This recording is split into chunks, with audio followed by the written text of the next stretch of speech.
All right, so we've talked about the three main short form copy frameworks: DIC, PAS, HSO. Before you actually dive in and start writing them, I want to give you some best practices for short form copy. They're going to help you avoid some of the landmines and make sure that your short form copy is on point. So, the first thing, a lot of people will ask questions like, "How long should short form copy be?" How long is too long, right? Most short form copy should be under 150 words in length. That's a really good target for you as a beginner because that limit forces you to write only impactful words, only impactful sentences, right?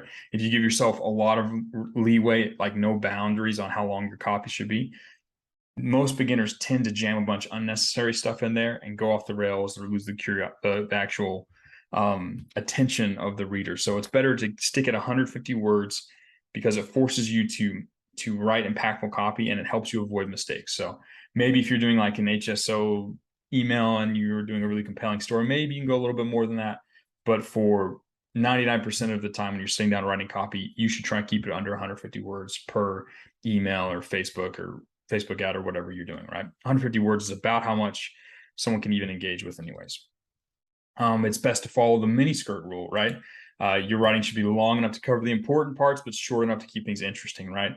You want to go through as you're reviewing your copy and ask yourself with each line, like, does this add to the copy? Does it subtract to the copy, or is it neutral? If it's neutral, it doesn't do anything for the copy, or if it doesn't, or if it's a negative, you should remove it, right? You should only keep things that are positive. So try and keep it under 150 words. Some people ask, like, how many ideas can I try and fit into a piece of short form copy? Each piece of short form copy should only have one main idea, and you should focus on that one main idea. If you try and cram in multiple ideas of copy into multiple ideas into one piece of copy, you start to sound a little bit like a crazy person with multiple personalities. You start to sound like this guy, right?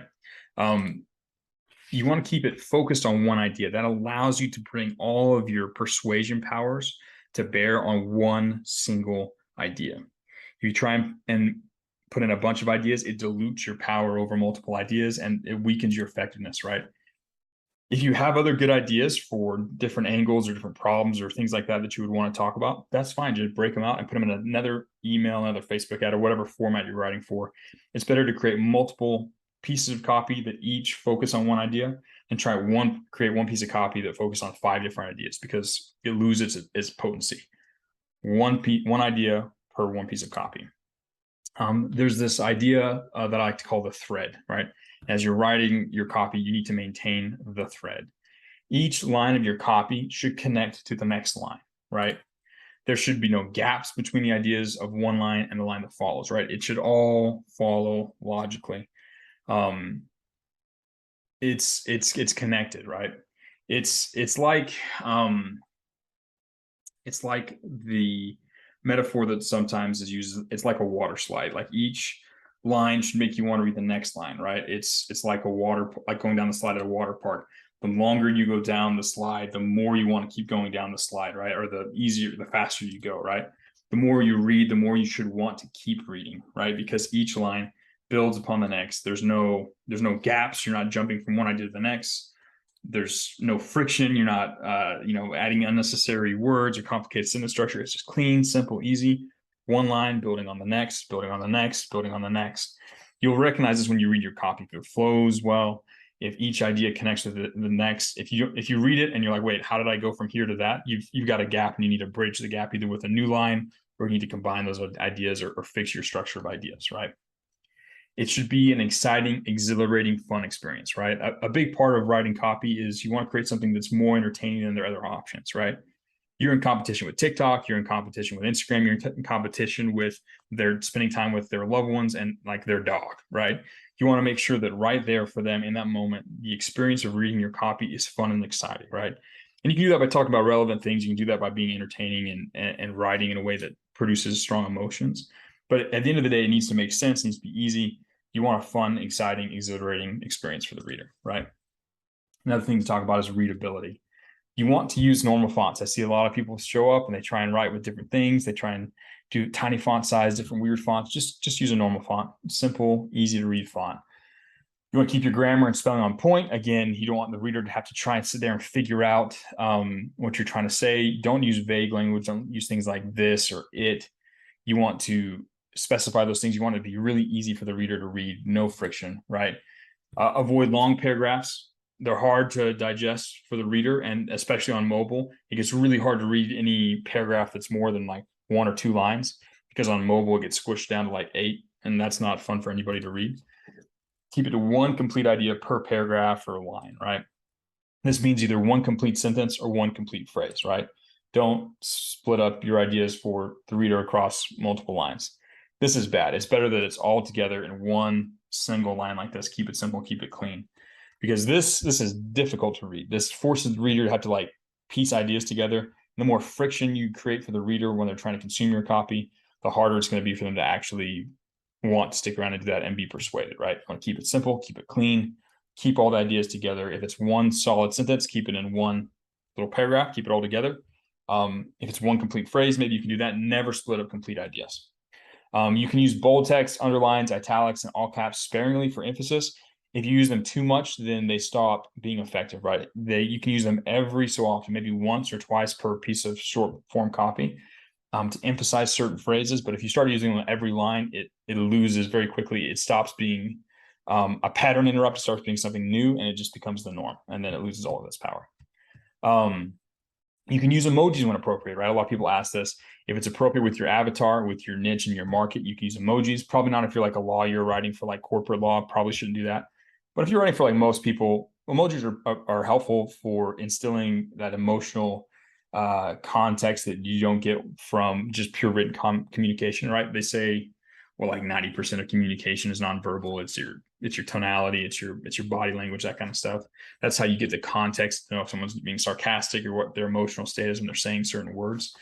Since that doesn't exist in written words, like emojis were invented so you could communicate that emotion, that emotional, that nonverbal subtext with these little images, right? So they're useful. They can catch attention. They're usually colorful. There's a lot of ways to use emojis. Make sure you're using them appropriately for your niche. Don't use them for, like I said, corporate lawyers. Probably not the best thing to do. But for like fat loss for Amy, like we've been talking about for this example, you use emojis all day. Avoid sales cliches, right? So readers are extremely wary of salesy or pushy techniques, right? If there are things that trigger them and make them wary or distrustful of you, right? If you say things like, luckily for you, I happen to have blah, blah, blah, or what if I told you, or trust me, or you don't want to miss this, things like that trigger what I call sales guard. It's like this instant resistance and disqualification from the reader. It's like they read those words and their hands go up and they're like, I'm now resisting. We're in a fight. You have an agenda. I can tell you're a sleazy salesman just trying to push some product on me, right? You want to avoid sales cliches, keep it personal, keep it as if it's one person speaking to another, because at the end of the day, you do have their best interest at heart, and you want to speak that way and be congruent with that so that they can trust you and you can help them make changes in their life and pay you a lot of money in the process. Yeah, avoid being too professional. Yeah, so this is common. Some people, when they show up, only really the real writing they've done is for like school assignments, like writing essays or something like this. This is not an essay. This is not an assignment for school. You want to avoid formal language or like overly formal language or any form of kind of complicated sentence structure. You're not going to need bonus points for using complex phrases or anything like that. You want the feel to be like one person talking to another person that they get along with, right? Like they're friends, or 2 people speaking, like it's the guru speaking directly to one instance of the avatar, right? And you obviously need to modulate the feel of that conversation based on the avatar and the guru and the market and all that stuff, but it should feel personal. It should feel like personal communication. Overly formal stuff isn't exciting. It's hard to connect deeply like that. You want to build, whoever can persuade the deepest wins, right? Whoever can come off as, whoever can show that they care the most and relate the most and have the deepest rapport with that reader wins, right? So it's important to avoid being too formal when you're first writing, and keep it personal, keep it relatable, right? You want to have fun with it, right? Because the reader will be able to feel that when they read your copy, right? If you sit down to write and you're angry, you're upset or scared or frustrated or worried, that emotion bleeds through in the language. Like it's like you can get all woo-woo with it or whatever, but like they can feel that energy when they read the copy. But if you're having fun, if you're happy, if you're enjoying it, if you're feeling it, if you feel strongly and believe strongly in the validity of what you're talking about, dude, they can feel that in the writing and they'll respond to it. They'll pick up on it. So make sure you're having fun with the whole thing. And that's really like my final advice for you as you're starting to dive into actually writing this stuff. Dude, have fun with it. Writing is fun. It can be a lot of fun. It's challenging and difficult, but it's a fun problem to solve. It's a fun challenge, fun puzzle. But you're helping people. You're connecting with people, and you're interacting with them, and you're guiding them. You're playing around with curiosity and motivation and desire, and it's a fun process. So learn to have fun with it, right? Keep these things in mind. Avoid some of these mistakes. Make sure you're following these best practices so that your writing is compelling, it's interesting, it's exciting, it's fun, and you can't really go wrong if you do that. And you speak directly to people and you follow the frameworks we're talking about here. Man, your writing will stand out like, glow in the dark compared to most of the stuff that they're going to encounter in their day-to-day life. Writing can be fun. Make it fun. Make it fun for the reader.